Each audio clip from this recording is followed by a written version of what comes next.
I met Jameel many years ago when I was just starting off. I was struggling to find somebody who could make proper shoes that were dance friendly and that could last long.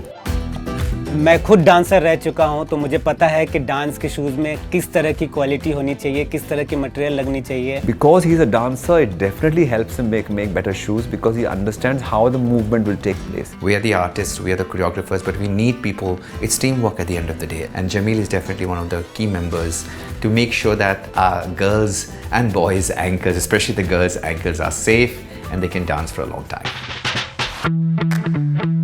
बहुत सारी movie है जिनके लिए हम shoes बना के दिए हैं. प्रियंका चोपड़ा का गुंडे मूवी आई थी जिसमें उसने एक कैबरे डांस किया था, उसमें हमने बना के दिया था. ऋतिक रोशन को देखेंगे मोहनजोदारो में, वो चप्पल पहना हुआ है, रोमानी चप्पल पहन के डांस भी करते हैं, वो हमने बना करके दिया था. आमिर खान के लिए हमने बना करके दिया जब टैप डांस कर रहे थे वो धूम 3 के लिए. कटरीना मैम के लिए हमने बना के दिया जब उन्होंने थाई बूट्स पहना था, जो उसका धूम धूम का जो सॉन्ग था. और बहुत सारे डांस रियलिटी शोज़ है जिनके लिए हम शूज़ बना के, जैसे Nach Baliye, dance India dance, झलक दिखला जा. Jameel was the first one who began dancing shoes in the country. Customized shoes, of course, there was Taj used to kind of do shoes. We all went to Taj. Taj shoe shop was in Taj itself, in Colaba. It was the only place where the entire industry went for character heels. Jameel came with the idea that I can provide you with more. Be it flamenco shoes, tap shoes, jazz shoes, there's so many different types of shoes. There are a variety of different shoes was never being made in India, and he's the one who began this 25 years back. और ये सारे dance के shoes मैं अपने धारावी में एक छोटा सा कारखाना 10 बाय 10 का एरिया है जिसमें मैं जूते बनाता हूँ. 2007 में मैंने ये 10 बाय 10 का जगह लिया और तब से लेके अभी तक यहाँ पे मैं डांस के शूज़ बनाता जा रहा हूँ.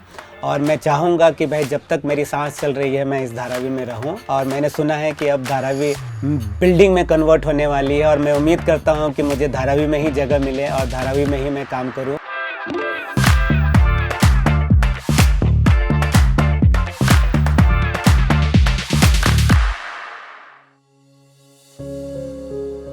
मेरा नाम जमील शाह है और मैं दरभंगा के एक छोटा सा गांव दोघरा से हूं. मेरे फादर जो है वो खेती वगैरह करते थे और मुझे पढ़ने का बहुत शौक़ था और मैं पढ़ने में काफ़ी अच्छा था, लेकिन मेरे फादर के पास इतने पैसे नहीं थे कि मुझे पढ़ा सके. क्या सुरेश भाई, सब ठीक ठाक? वो ग्लिटर वाला जूता बनवा दीजिएगा जल्दी से. नीचे वाला बेस जो है पतला वाला रबर लगा के बनाइए. 13 साल की उम्र में मैं दिल्ली गया और वहाँ जा कर के मैंने बैग्स और वॉलेट्स की फैक्ट्री में काम किया है. जिस दिन छुट्टी होती है हम घूमने के लिए गए तो बड़े बड़े होर्डिंग्स देखे हमने, तो लोग बोलते थे यार ये तो सेलिब्रिटी लोग हैं. तो मेरे मन में हुआ यार ये इतने बड़े बड़े होर्डिंग्स में आते हैं तो पता नहीं लोग रहते होंगे कैसे. तो मेरे एक मन में ऐसा ख्याल हुआ कि यार मुझे इन लोगों को देखना है, मुझे इन लोगों को मिलना है, मुझे बॉलीवुड में काम करना है, तो मुझे कुछ किसी तरह से वहाँ पर जाके काम करना है.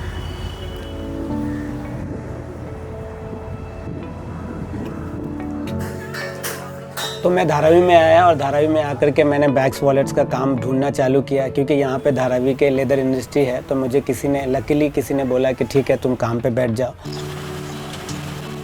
काम करते करते ऐसा हुआ कि मुझे न्यूज़पेपर पढ़ने की थोड़ी सी आदत थी. तो न्यूज़पेपर पढ़ रहा था, उसमें मैंने देखा कि बहुत सारे डांस क्लासेस मुझे उसमें दिखे. तो मैं डांस क्लासेस के लिए मैं संदीप जी के पास गया. संदीप जी को बताया कि भाई देखिए मेरे पास पैसे नहीं है, मेरे पास ये नहीं है, लेकिन मुझे डांस सीखना है. To my surprise, he told me, the fee that you charge, sir, is my monthly salary. It was first time in my life someone kind of on my face told me something like that. So I said, please come and be my guest in my classes and learn as much as you can. आपको मैं बता दूं कि मैंने class का 1 रुपये भी fees नहीं दिया और मैं वो डांस क्लास सीखा. डांस में सीखते सीखते सर ने ही कहा और उनके जो इंस्ट्रक्टर थे उन्होंने कहा कि आप लोगों को डांस के जूते लेने चाहिए. तो सर ने बताया था कि हम लोग लंदन से मंगाते हैं, ये 8,000 के जूते हैं, 10,000 के जूते हैं. तो मैंने सर को बोला कि सर मैं आपको तो फीस भी नहीं दे पा रहा हूँ, तो मैं डांस के जूते कहाँ से खरीदूँगा. तो सर को जो मैंने बताया था कि मैं धारावी में रहता हूँ, उन्होंने कहा कि भाई जब तुम धारावी में रहते हो, लेदर इंडस्ट्री है वहाँ पे, तुम क्यों नहीं वहाँ पर जा कर के अपना जूता भी बनवाते हो. तो मुझे उन्होंने 1-2 सैंपल दिया, मैं लेके आया यहाँ पे और मैंने कारीगर के साथ बैठ के वो जूते बनाए. ये हो गया सर, क्योंकि इसका पैर थोड़ा सा टेढ़ा है. नहीं ठीक है. Made in India. One pair I gave him, I felt so bad giving him that pair. It was 15,000 rupees pair. He said, give it to me, I want to dissect the pair. I said, but Jamil, you will dissect my $15,000. He said, then only I can make it. एक उसने उसका portion निकाला, postmortem किया, true. एक क्या लगाया है, कैसे, what is the layers that's gone into it, and then he came up with Jamil shoes. God bless you. I think 12 or 14 pairs he made for us, and finally the last pair that came was just the way I wore the international pair of shoes. And a year's time, he was giving shoes to every dancer in the country. हाँ बताइए किस तरह का जूता चाहिए आपको? Black या normal, not printed वाले, प्लेन में अगर है कुछ, एंड प्रेफरेबली क्लोज या पट्टी का कुछ। संदीप सर के थ्रू मुझे काफ़ी स्टार से मिलने का मौका मिला और उन्होंने इंट्रोड्यूस किया कि भाई ये बंदा है जो डांस के शूज़ बनाता है। काजोल जी से मिलवाया उन्होंने, अमीषा पटेल से मिलाया, मनीषा कोराला से मिलाया, फारा खान से भी मिलवाया और टेरेंस सर से भी मिलवाया और उनके लिए भी हमने जूते बना के दिए।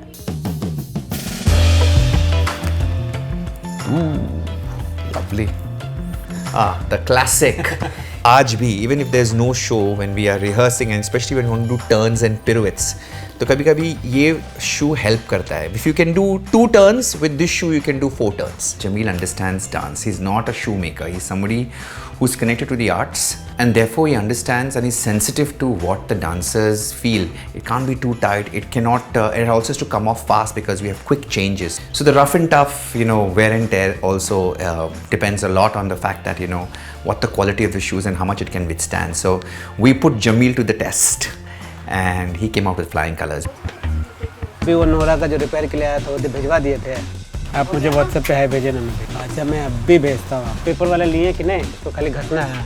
जब मैंने डांस के शूज़ बनाने चालू किए थे तो मैं डांस के शूज़ भी बना रहा था और डांस भी कर रहा था। मैंने 4 बार नेशनल जीता है। मुझे अच्छे से याद है, मैंने लास्ट कॉम्पिटिशन 2010 के कॉम्पिटिशन में गया और मैंने डांस करते करते मैंने देखा किसी के हील टूट गए हैं और मुझे इतना दुख हुआ। मैंने जब वो हील टूटता हुआ देखा तो मैंने एक डिसीज़न लिया था कि मैं डांस बिल्कुल छोड़ दूंगा, लेकिन मैं वो जो हील टूटे हैं वो आज के बाद कभी टूटने नहीं दूंगा।